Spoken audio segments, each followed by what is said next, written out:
ఒక పొగడ్త మనిషిని ఆటోమేటిక్గా బెండ్ చేస్తుంది. ఎంత కాదు కాదు లేదు లేదన్నా ఊరికే పొగుడుతూ ఉంటే మనకేదో తెలియని ఆనందం, మైమరుపు. చాలా వరకు జెంట్స్ లేడీస్ బుక్ అయ్యేది కూడా అక్కడే. వాడు మొదలు పెట్టేటప్పుడు ఫస్ట్ అసలు ఒక మనిషిని ఫ్లాట్ చేయడానికి మొదలు పెట్టేటప్పుడు అవి పాదాల హంస హంస హంస అడుగులు అంటాడు, అవి కళ్ళ కలువ పూలు అంటాడు, అసలు అవి చెక్కిళ్ళ అమ్మో అంటాడు, ఏమండి అవి పెదవుల దొండపళ్ళు అంటాడు, ఏదో అంటాడు. ఇక వీడు అంగాంగ వర్ణం చేస్తూ ఉంటే తడవకు ఒక వర్ణం చేసి వీడు సమాచారం పంపిస్తూ ఉంటే నేను పొగడ్తలకు పడను అని ఏమో పెట్టిద్ది.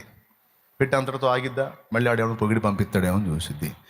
ఇప్పుడు ఈ మాట పంపించే చూడు, నాకు అసలు పొగడ్తలకు పడనని ఇక్కడే నాకు నచ్చావు నువ్వు అంటాడు. మళ్ళీ అదే వేస్తాడు, అక్కడ బిస్కెట్ వేసి పంపిస్తాడు. మళ్ళీ అసలు పొగడ్తలకు పడని నైజం ఉంది చూడు, అసలు ఆ చురుకుదనం అసలు ఎలా ఎలా అంత షార్ప్ మైండ్. అసలు అమ్మో నువ్వు ఎంత చురుకంటే అసలు నాకు అన్నిటికంటే మీలో నచ్చేది ఆ చురుకేనండి.